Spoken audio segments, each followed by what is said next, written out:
All right, good morning. We are extremely happy to report that the victim has been egressed out of the apartment safely and the suspect is in custody without incident. At this point, we are interviewing the victim to see if there's any additional crimes, etc., that have occurred in the last 8 hours since the time we secured the perimeter and attempted to get them out. The suspect's already conveyed and in custody, and ultimately we'll be going up to Rock County Jail later today.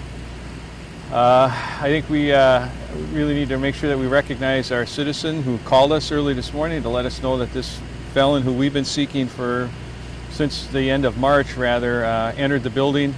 The initial response by our officers was exemplary in terms of their approach, being able to corroborate that not only the suspect but the victim was in the building and really take an appropriate response to that, considering all of the potential dangers that has with it. So that whole approach and response by our department was excellent. They marshaled up appropriate resources. We got our tactical unit in place along with our negotiators. We had assistance from Janesville PD, City of Beloit Fire, Town of Beloit Fire, and at the very end here, Rock County Sheriff came up to help out, but fortunately the incident was over, so we appreciate the assistance of all of those partners. And really at the line level was our negotiators making contact with this individual who was wanted on 3 violent felony warrants, and convincing him that surrendering was a safe resolution, and he ultimately came out on his own accord and was placed in custody without incident. So excellent work by them, excellent work by our tactical operations unit as well in terms of their formulating the plans and the containment in the event that this incident resolved in a different fashion, because we never know which way it's going to go. We're really, in a sense, at the mercy of how the suspect responds to our approach. But I think our approach helped end this in a peaceful fashion. So the victim was not hurt? The name of the suspect is Andrew Duke.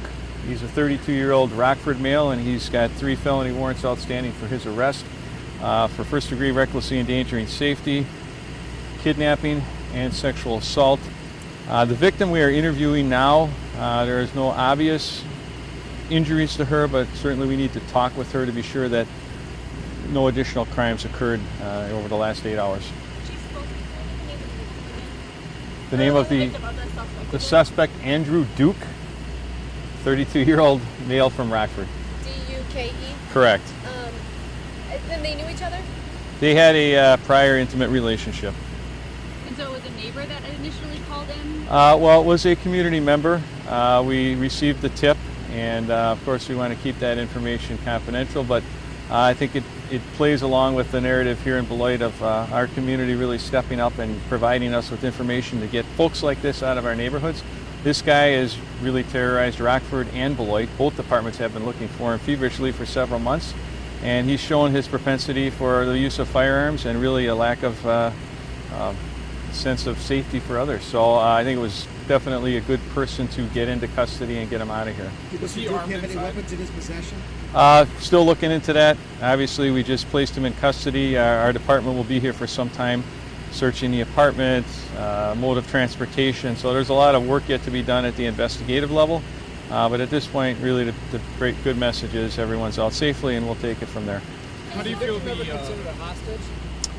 I can't, doesn't appear to be at this point. Until we talk to her, we don't really know. So. Can you go into more detail about why you considered him to be so dangerous? Some of those previous... Sure. Well, the first-degree reckless injury complaint involves an incident here in Beloit in which he pointed a gun at this victim and fired a shot off next to her head. So there was a large concern about the safety of this victim being in this apartment with him at this time. And again, they had a prior relationship. We know the lethality at times of domestic relationships in these types of situations. We didn't know what the current status of the relationship was between them. And so again, that's why I really have to credit the approach of our initial responding officers and supervisors in assessing this and taking the approach that they did versus trying to just immediately make contact in a more aggressive fashion and create a situation that nobody really wants to have. So I think the way they approached it was critical to how it ended. And that was the same victim that Correct. gun incident? Yes. How did the community member know that you guys involved with the suspect? With the warrants, we've been putting them out on our website and through our local Crime Stoppers, and so We get tips in that fashion all the time, and it's been real helpful for us. Do you know whose residence this was? Was it? It's the Mr. Duke's victims. or- It's the victims. Was Mr. Duke seen in this area in the past? On several occasions, yeah. And one of the incidents actually happened here.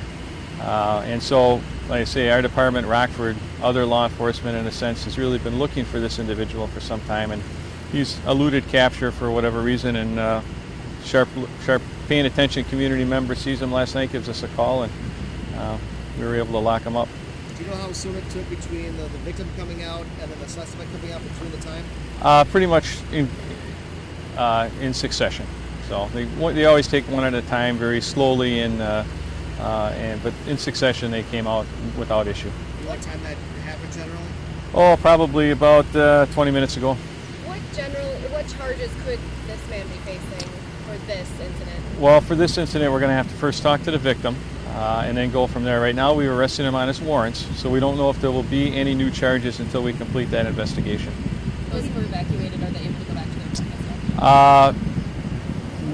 In terms of safety, yes, but we're still going to have some areas of the building cordoned off, specifically the apartment and some of the parking lot area, as we investigate, search, and locate any other evidence that might be related to the incident.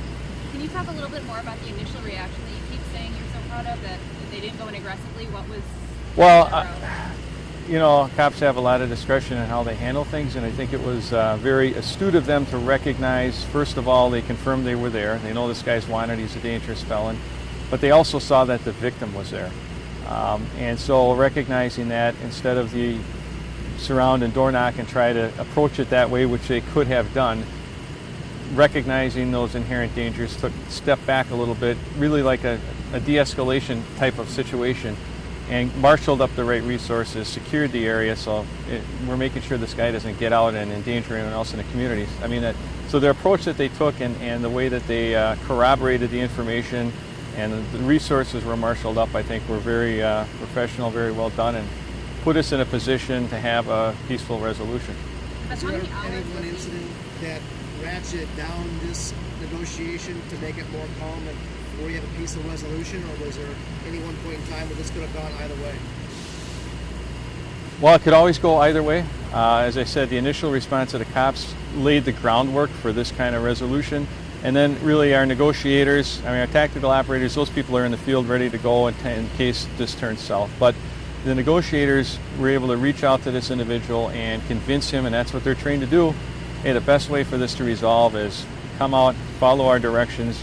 Nothing's going to happen to you. Sometimes people are very afraid to come out and surrender because they think something's going to happen. And so it's kind of a trust factor that our negotiators were able to establish, which is another really significant piece. How was contact made? By phone? By megaphone? By phone.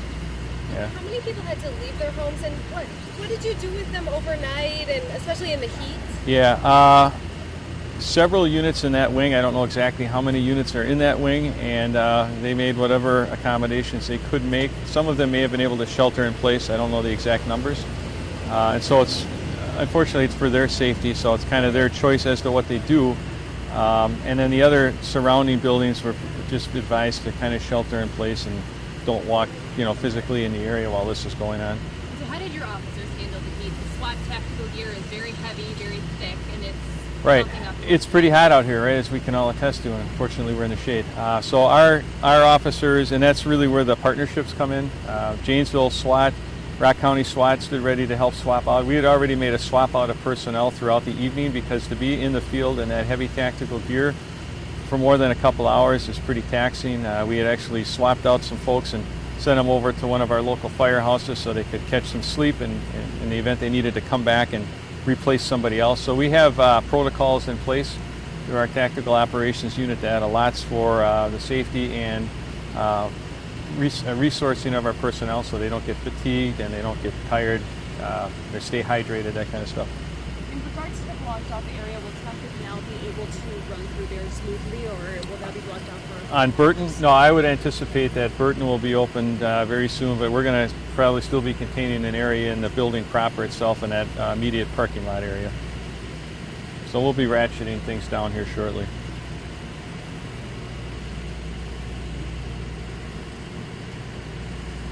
Oh, did I say Andrew? Yeah. Okay, so Alexander Duke, I'm sorry. If I said Andrew, scratch that. Alexander Duke is the suspect. My apologies. Okay. Thank you. All right.